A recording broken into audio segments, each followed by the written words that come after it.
Subscribe now and press the bell icon. Never miss an update.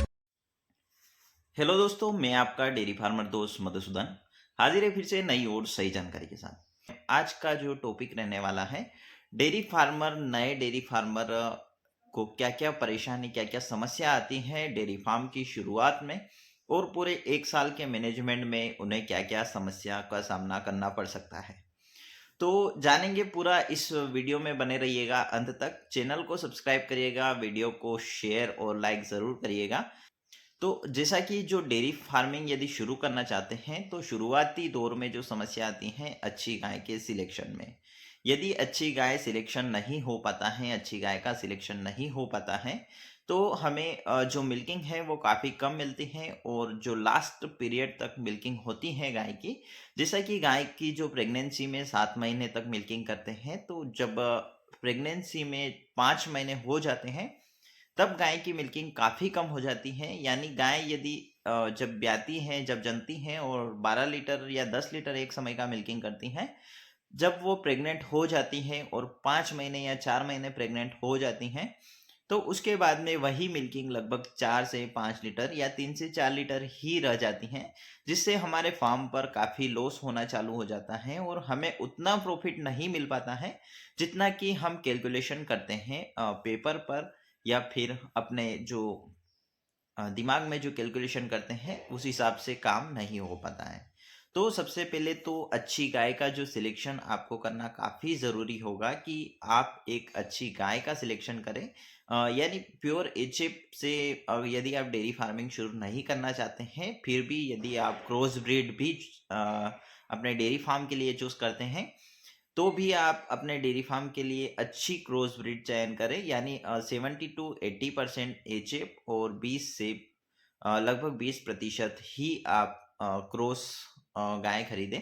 लगभग 70 से 80% HF और 20% cross होना चाहिए। उसी प्रकार से वो लास्ट समय तक अच्छा मिल्किंग करती हैं। यानी शुरुआती दौर में यदि 10 लीटर मिल्किंग करती हैं, तो लास्ट समय तक वो 7 से 8 लीटर मिल्किंग करती रहती है। उसी प्रकार से गाय का जो एआई होना चाहिए, जनने के लगभग 2 महीने बाद उसका एआई फाइनल हो जाना चाहिए। क्योंकि कई बार होता यह है कि गाय की जब एआई लगभग जनने के 5 महीने बाद होती है, तो उसका जो लास्ट पीरियड तक मिल्किंग होता है वो काफ़ी कम हो जाता है। इसीलिए आप ध्यान रखिएगा कि 5 महीने में एआई ना करवा कर आप जब जनने के 2 महीने के बाद में ही गाय की एआई करवा दें। उसके लिए आपको कैल्शियम और मिनरल्स यूज़ करने होंगे। आप सीआरएस पाउडर भी दे सकते हैं, जिससे काफ़ी मदद मिलती है गाय के समय पर हीट में आने के लिए, और गाय की जो शाइनिंग है वो काफ़ी बढ़ जाती है, गाय की हड्डियाँ मजबूत हो जाती हैं, गाय खाना पीना सही से करती हैं, और गाय में कई सारी बीमारियों से लड़ने में गाय को मदद मिलती है। तो सीआरएस पाउडर, कैल्शियम ज़रूर दें अपनी गाय को, और जो है 2 महीने में एआई ज़रूर करवाएं, अच्छी गाय का सिलेक्शन करें। कई बार होता यह है कि गाय की कुछ समस्याएं ऐसी हैं जिनसे डेयरी फार्म बर्बाद हो जाते हैं। जैसा कि सबसे बड़ी समस्या है कि गाय में थनैला रोग, क्योंकि हमें जो दूध निकालना होता है वो थनों से निकालना होता है, और गाय का जो दूध यदि थन ही खराब हो जाएंगे, तो गाय का जो मिल्किंग है वो नहीं हम कर पाएंगे, काफ़ी कम मिल्किंग हो जाएगी, और जो थनैला रोग होता है वह एक गाय से दूसरी गाय में आसानी से पहुंच जाता है, जिससे हमारा पूरा डेयरी फार्म बर्बाद हो जाता है। इसीलिए थनैला रोग, आप जब मिल्किंग करें या आपके वर्कर्स मिल्किंग करें, तो आप उनको बताइएगा कि यदि थन में स्वेलिंग है, या थन में हल्का सा दूध कम आ रहा है, या थन में खून आ रहा है, खून की 1 से 2 धार आती हैं, या थन में जो चिचड़े हैं, या दूध में जो चिचड़े हैं यानी फटा हुआ दूध जैसा आता है, तो तुरंत वो अपने मालिक को बताएं, जिससे या तुरंत आप जान ले कि इसका थन खराब होना चालू हो गया है, इसमें मास्टाइटिस की शुरुआत होना चालू हो गई है। तो तुरंत आप डॉक्टर की सलाह से, डॉक्टर से संपर्क करके अपने गाय का ट्रीटमेंट ज़रूर करें। जिससे कि होता यह है कि शुरुआती दौर में यदि आपकी गाय को जो मास्टाइटिस होना चालू हो गया है, तो वह शुरुआती दौर में यदि सुधर जाता है, तो आपकी गाय खराब नहीं होती हैं, और आपकी जो सारी गायें हैं वो थनैला रोग से बच जाती हैं। यदि आप शुरुआती दौर में हल्की सी स्वेलिंग है, या हल्का सा जो चिचड़े आते हैं दूध में, तो आप उनको मस्टाफास्ट मस्टीवोक एक इंजेक्शन आता है वो डाल सकते हैं तन में। मस्टाफास्ट पाउडर आता है वो रेगुलर 2 से 3 दिन आप दे सकते हैं। और जो अडरवेट टेबलेट आती हैं जो स्वेलिंग को कम करती हैं वो आप दे सकते हैं।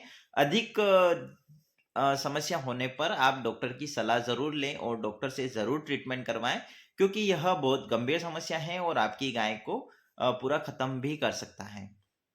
जिससे यदि आप मिल्किंग मशीन से करते हैं, तो जिस गाय में थनैला हो चुका है, जिस गाय में आपको थनैला की समस्या दिख रही है, तो उस गाय का जो मिल्किंग है आप मशीन से ना कर कर सभी गायों का मिल्किंग मशीन से करने के बाद में उस गाय का हाथ से मिल्किंग करें। और कई बार जो पोटेशियम परमैंगनेट का जो पानी रहता है उससे थन की धुलाई करें, और अपने फार्म की भी धुलाई पोटेशियम परमैंगनेट के पानी से करें। और जो कीट वगैरह की जो दवाई आती हैं वो अपने फार्म पर स्प्रे करते रहें, जिससे कि जो बैक्टीरिया वगैरह हैं वो मरते रहेंगे और अपने फार्म पर कई सारी बीमारियों से अ, नुकसान नहीं होगा।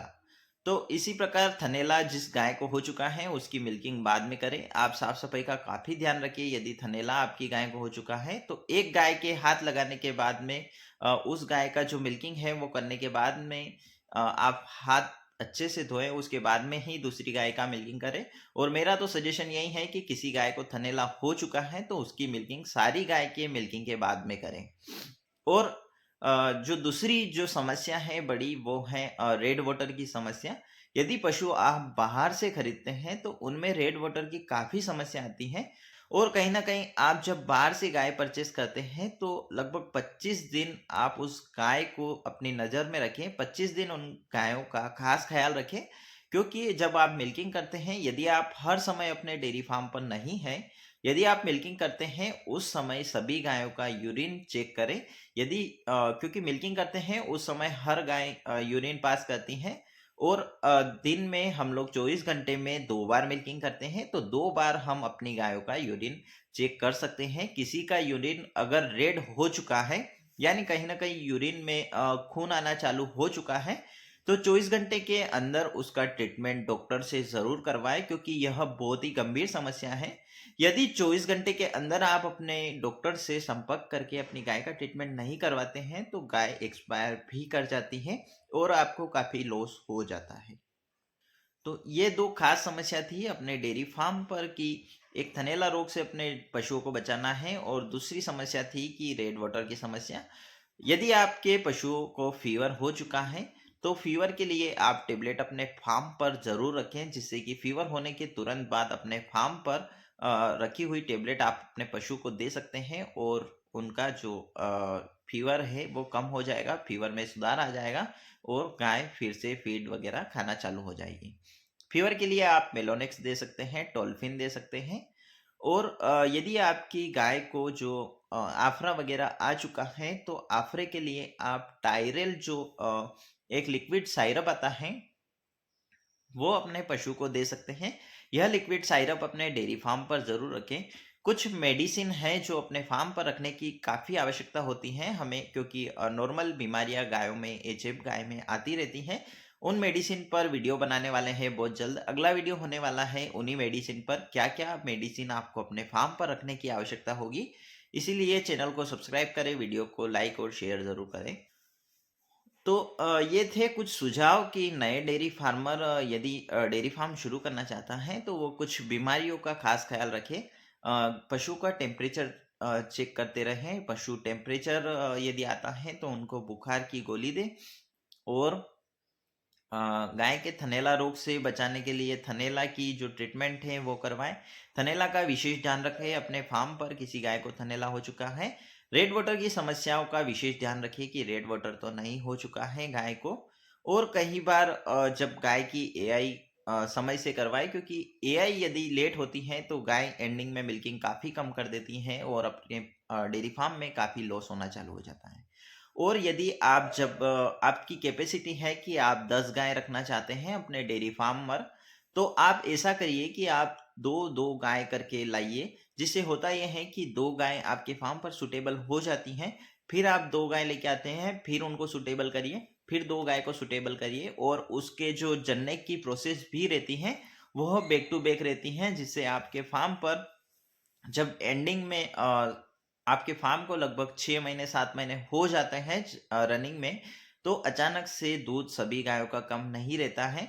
एवरेज मिल्किंग आपकी पूरे सालाना एक ही होती है, क्योंकि कई बार होता यह है कि आप लगभग 10 गाय एक साथ परचेस कर लेते हैं, तो 10 ही गाय की मिल्किंग शुरुआत में काफ़ी रहती है, पर एंडिंग में जाते-जाते लगभग 6-7 महीने बाद वो मिल्किंग काफ़ी कम हो जाती है, जिससे आपका मिल्क का रेशियो काफ़ी कम हो जाता है और आपको ऐसा लगता है कि काफ़ी दूध कम हो चुका है और आपको थोड़ा बेनिफिट है, जो मुनाफा है वो एंडिंग में कम मिलता है, पर शुरुआत में ज़्यादा मिलता है, मुनाफा लगभग सेम ही मिलता है। परंतु ऐसा कहीं न कहीं हमारे मैनेजमेंट में काफ़ी समस्या आती है, इसीलिए ऐसी गाय खरीदिए कि बैक टू बैक जने। ऐसा नहीं कि सारी पशु एक साथ जनकर, सारे एक साथ मिल्किंग करके, सारे एक साथ बंद हो जाएँ। तो ऐसा भी नहीं होता है कि सारे एक साथ बंद हो जाते हैं, क्योंकि एआई का समय अलग-अलग हो जाता है सारे पशु का। परंतु सारे पशु को आप कोशिश ये करिएगा कि सारे पशु जनने के 2 महीने बाद एआई हो जाएँ और वो प्रेग्नेंट हो जाएँ। प्रेग्नेंट में कंसीव करने के लिए आप सीआरएस पाउडर, कैल्शियम वगैरह नॉर्मली चालू रखिए अपने पशु का, जिससे उनको कंसीव करने में समस्या नहीं आएगी। और यदि आप डेयरी फार्म को यदि बढ़ाना चाहते हैं, अपना डेयरी फार्म पर हाई मिल्किंग काऊ तैयार करना चाहते हैं, तो अपने पशुओं को जो एआई है, वो काफ़ी अच्छे सीमन से आप करवाएँ, जिससे कि होता यह है कि अपने जब काफ रेडी हो जाते हैं, तो अपने फार्म के काफ काफ़ी अच्छी मिल्किंग करते हैं और एंडिंग तक काफ़ी अच्छी मिल्किंग करते हैं।